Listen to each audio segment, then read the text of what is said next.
আপনাদের স্বাগত জানাই আমি আমার কথা শুনবার জন্য।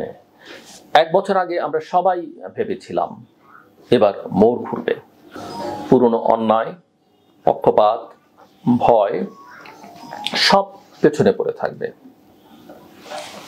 এখন প্রশ্ন, মোড় কি ঘুরেছে নাকি গাড়িটাই একই রাস্তায় ঘুরপাক খাচ্ছে?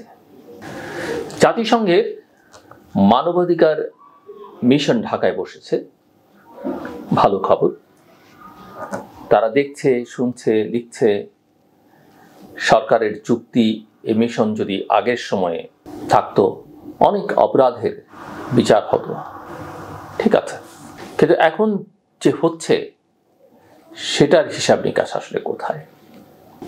গত এক বছরে যে লঙ্ঘন, যে বৈষম্য, যে বাছাই করে দায় মুক্তি, সেসবের খাতা খোলা হবে তো? এই প্রশ্ন সবার। গোপালগঞ্জের ঘটনা নিয়ে একটু খোলামেলা কথা বলি। এনসিপির কর্মসূচি, গোলাগুলি, 5 জনের মৃত্যু, হাজার হাজার মানুষের নামে মামলা, এগুলো কি নতুন দিনের সংকেত দেয় নাকি পুরনো দিনেরই পুনরাবৃত্তি? ভিডিওতে দেখা নির্দেশনা, দৌড়ে পালানো মানুষের পেছনে গুলি, এসব কি আমাদের 2024-এ ফিরিয়ে নেয় না? যে সময় আমরা এমনই নিষ্ঠুরতার বিরুদ্ধে দাঁড়িয়েছিলাম, ঠিক সেই দৃশ্য আবার কেন দেখছি? আরেকটা বিষয়, জুলাই আন্দোলনে যারা মাঠে ছিল তাদের জন্য মামলা হয়রানি না করার ঘোষণা শুনতে ন্যায্য লাগতে পারে, কিন্তু বিচার ব্যবস্থার দৃষ্টিতে এটা তো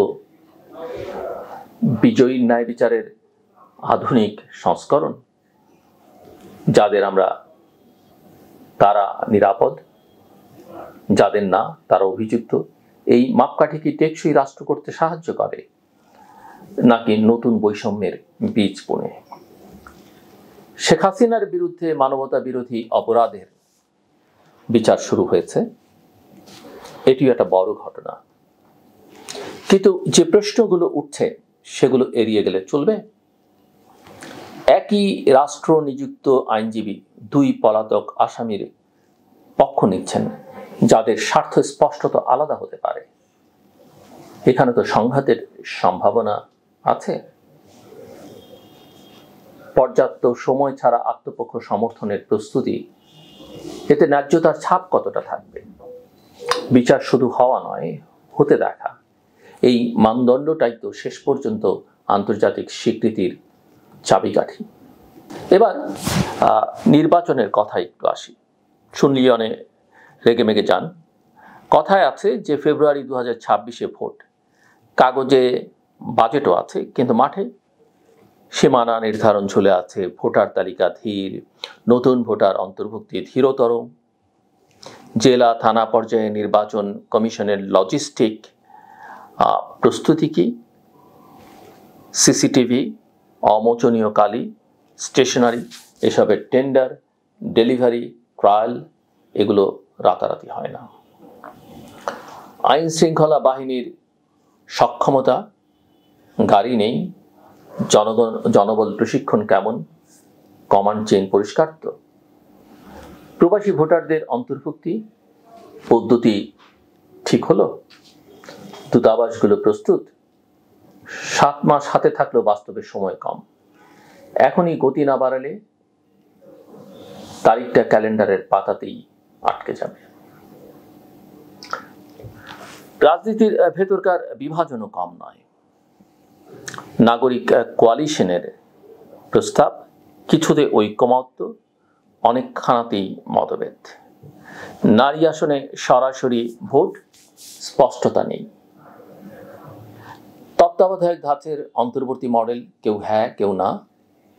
এনসিপি যে বৈষম্য বিরোধী স্লোগান নিয়ে উঠেছিল, তাদের বক্তব্যেই কখনো কখনো ট্যাগিং এর পুরনো রাজনীতির গন্ধ পাচ্ছে মানুষ। বিরোধী মানেই খারাপ, পুরো অঞ্চল মানেই ওরা, এই চিন্তা নিরাপদ না, বুদ্ধিমানেরও না। অর্থনীতি, বিনিয়োগ নেই, নীতিগত সংস্কারের বাজেট বরাদ্দ নেই, IMF এর পরের কিস্তি সংস্কারের সঙ্গে জড়ানো রয়েছে। নির্বাচন পেছলে ব্যবসা উদ্যোক্তার আস্থা পড়ে যাবে, রোজগার কমবে, বেকারত্ব বাড়বে। মানুষ ভাবছে এত কিছুর পরেও যদি আগের মতোই সময়ক্ষেপণ হয় তাহলে লাভটা আসলে কি হলো। এদিকে যোগাযোগ কৌশলও গোলমেলে। প্রধান উপদেষ্টার প্রেস সচিব যখন বলেন আগামী 7 দিন খুব ক্রুশিয়াল, মানুষ আতঙ্কিত হয়। সরকার মানুষের উদ্বেগ কমাবে নাকি জুজু দেখাবে, এখানে স্পষ্টতা দরকার। শোনা কথা, গুজব, ওয়েব দুনিয়ার ওলট পালট এসব দমন হয় স্বচ্ছতায়, নিয়মিত ব্রিফিংয়ে, টাইমলাইনে, ভয় দেখিয়ে নয়, রোড ম্যাপে দেখিয়ে আস্থা ফেরাতে হবে, রোডটা দেখাতে হবে। তাহলে এখন কি করা যায়? খুব সোজাসাপটা কাজের ভাষায় বলি, রাজনৈতিক নৈতিকতা সনদ। বড় সব দল বসে 3-4 পৃষ্ঠার একটা সনদে সই দিক। সহাবস্থান, সহনশীলতা, অস্ত্র সহিংসতা বর্জন, প্রশাসনে হস্তক্ষেপ না করা, ভুয়া খবর না ছড়ানো, পরাজয় মেনে নেয়ার প্রতিশ্রুতি। নির্বাচন কমিশনের অধীনে একটি কন্ডাক্ট সেল থাকুক, লঙ্ঘন হলে তাৎক্ষণিক নোটিশ, প্রকাশ্য শোকজ, জরিমানা সহ প্রতিকার। September timeline.